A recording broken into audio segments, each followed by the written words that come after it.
What do you think, attorney, dun sa sinabi ni Senate Judge Ping Lacson sometime last week? Yung sabi niya, kumuha na lang kayo ng security clearance para mabuksan yung vault na yan at makita natin kung sino yung mga taong yan, yung totoong identity ng mga taong yan.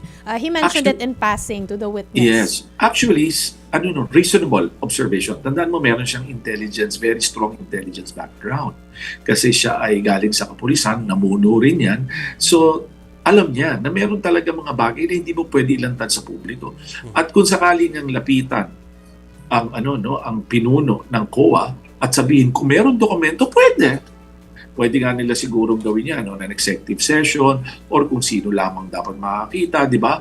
Pero ang katanungan, that's one, kung talagang may envelope. Papaano kung wala? Ayun. Yan naman ang tanong.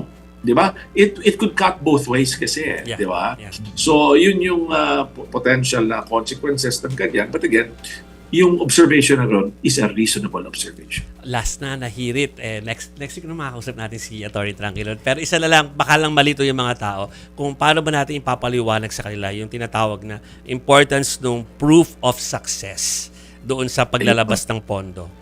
Oo, tama yung binabanggit mo na yan. No? Kasi ilang beses yan kahapon pinag-usapan. Ano ba yung proof of success? Kasi para sabihin ninyo na nagbigay kayo ng reward, di ba? Reward, merong proof of success.